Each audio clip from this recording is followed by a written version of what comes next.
folder. So that's how this Mi-DevEnv folder came into being.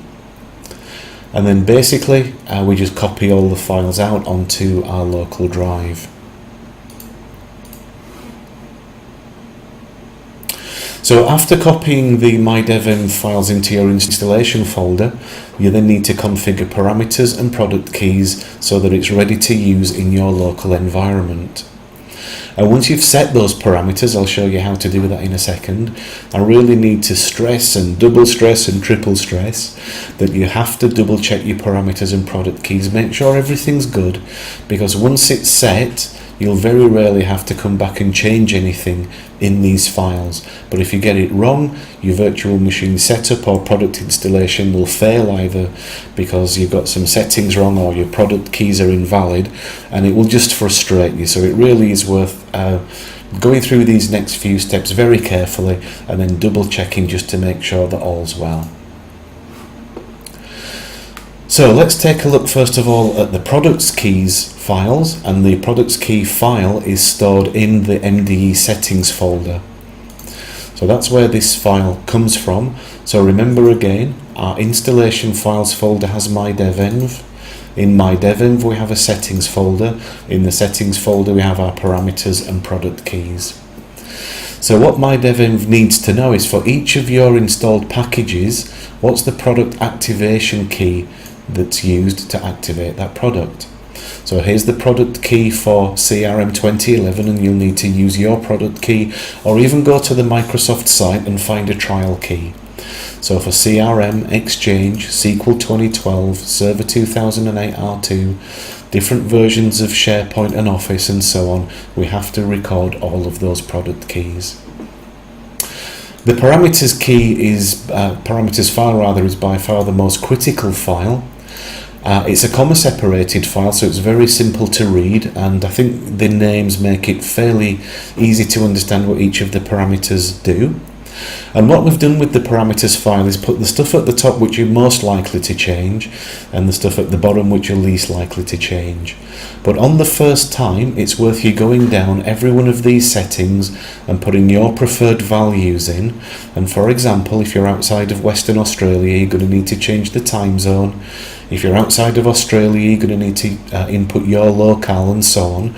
So that's the kind of detail I'm talking about to make sure that your virtual machine setup goes perfectly well at the moment that you've set your parameters and product keys up. So let's take a quick look down at some of the key aspects here. This MDE dev server is an alias for a virtual machine which I'm going to create in a moment called MDE apps. And you'll see that MDE server is used in a number of places throughout this file. For example here, so that if we create an Exchange server, anybody that needs an Exchange server will know that the alias to use is MDE dev server, and that will ultimately resolve to this machine name. So if I change this machine name here, it will automatically be realized all the way through the parameter file. So here we go again. With CRM, for example, CRM will need a database server, and I've told Mi-DevEnv that the database server is the MDE dev server, and that will be resolved to the virtual machine name MDE apps. So we can change our machine once, and again it will be changed everywhere through the file.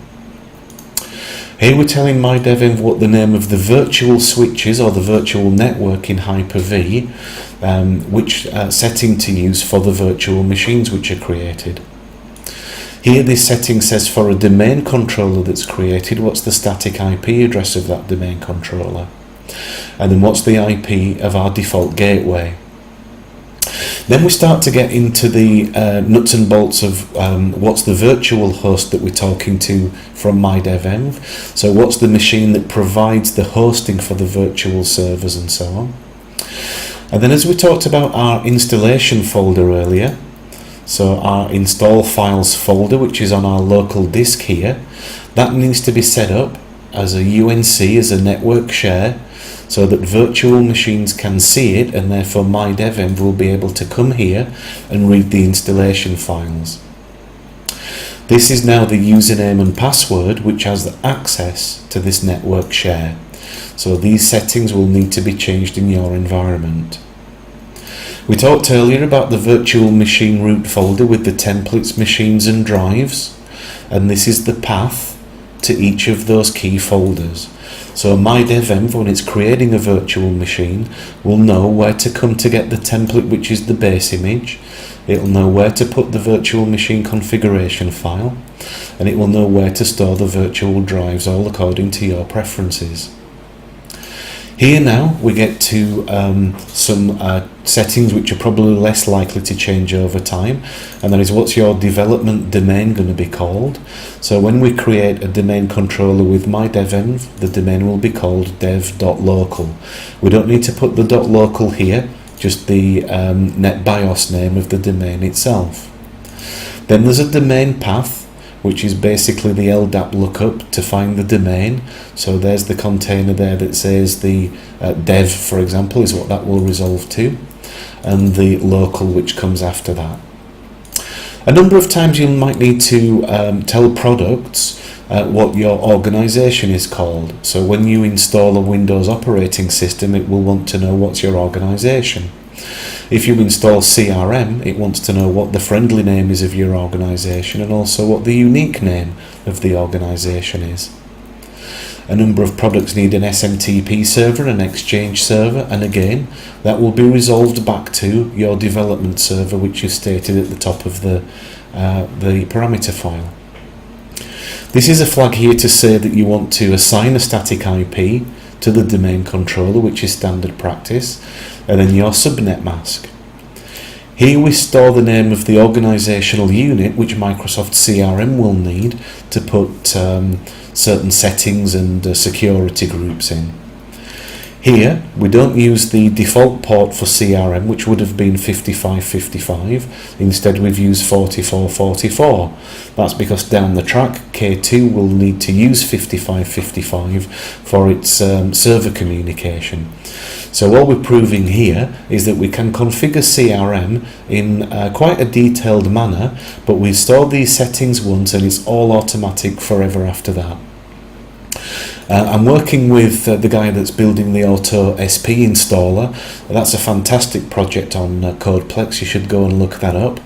But this tells me where I would need to go and patch some install files to enable automatic installation of SharePoint. That's a work in progress at the moment, so don't pay too much mind to that for now. But ultimately, when you are installing SharePoint, what you'll need is a passphrase. You'll need a port for the admin site, a contact email address, and those will be some of the basic things which you configure in Mi-DevEnv, so in turn it will configure the Auto SP installer, and again everything will run automatically. Further down, once we've got the K2 installers up and running, this will be what the service account is called for the K2 application pool. And then your locale, so this is our time zone for Perth in Western Australia. Our locale for Australia, the user, so again when you're installing a Windows operating system it asks you for a user and you can put that detail here. Here we're saying what's the virtual memory by default that's assigned to any new virtual machine.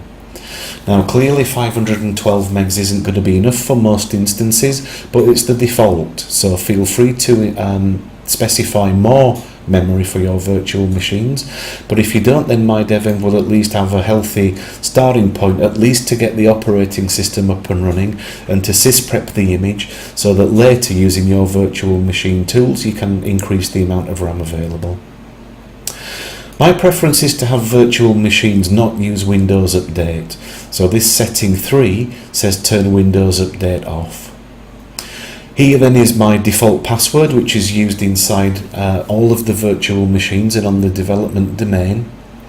The development domain then also, well, it's building virtual machines, needs a login created, so that when the machines do log in and they do their sysprep and they do their software installation, it's this account and this password which are occasionally used to facilitate that process. When the virtual machine, which is based on any template, is switched on for the first time, it does a sysprep. And once that sysprep process is complete, it's this batch file which gets executed, and that's really what kicks off then all the Mi-DevEnv magic, which then installs all of the different software packages that you've requested. Also, when you're building server operating systems, it's possible to add features to those operating systems, such as the .NET framework, application server roles, and so on. And as there are quite a few of those, I thought it would be quite useful to add those as a default setting in the parameter file. Again, they can be overridden on the command line used to build virtual machines, but to make that command line as short and succinct as possible, it's also a good idea to use this default setting to make those command lines as abbreviated as you possibly can.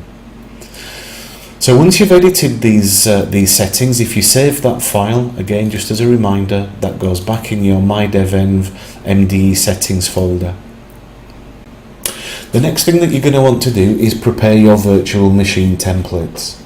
So a template is just that, it's a virtual machine which has an operating system installed. And once the operating system's installed, you can then set the Mi-DevEnv trigger, that is to say that a script is run, it sets some registry values, and then it shuts the machine down. You then copy that to a safe place where it's used as a template, and every time any machine uses that template as the base and it's switched on, the machine will sysprep itself and install all of your software packages automatically. So let's have a quick look at how to do that. And in order to do that, we basically need to use Windows Hyper-V. We tell Windows Hyper-V that we want to create a new virtual machine, and I might call my new virtual machine MDE base because it's a base template, SRV because it's a server, and then 2012 because I'm going to install Server 2012 on it. This is going to be stored in my default location for now. Here's the amount of memory by default for the startup, and it's not Mi-DevEnv that we're concerned with here. Bear in mind, all we're doing is creating a template machine for Mi-DevEnv to use, hence this amount of RAM here isn't the default amount of RAM from the parameters file, so there's no connection with Mi-DevEnv and this virtual machine just yet. Okay, we'll tell it then that we want to connect the machine to the network, so there's my virtual switch which is stated in my parameter file. And then we're going to tell it that we need to create a virtual hard disk. We might use 64 gigabytes as a sensible amount of disk space. We'll tell it that we do want to install an operating system, but it's from an image file. And the ISO image that I'm going to use is for Windows Server 2012. So that's now created my virtual machine. What I need to do now is to turn that machine on. And when the machine starts, because the ISO image is attached as a local DVD CD drive, it starts to boot the Windows setup for Server 2012. So what I'm going to do now is move through this quite quickly, and I will jump forward to save you time. You obviously don't want to see me going through all of these different settings and so on, but in a few moments what you'll see is that the virtual machine will be completely set up and ready for me to set that trigger, so I'll come back to you when I'm at that point.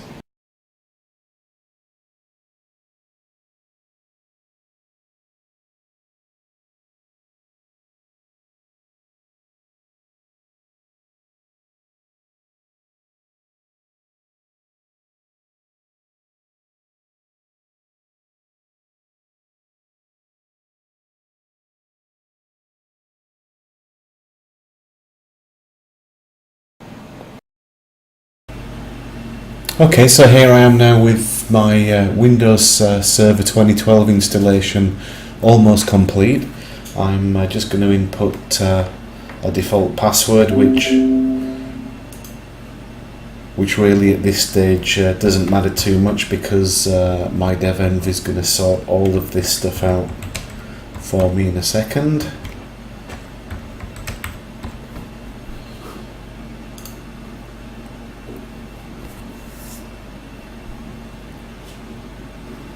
Okay, here we go. So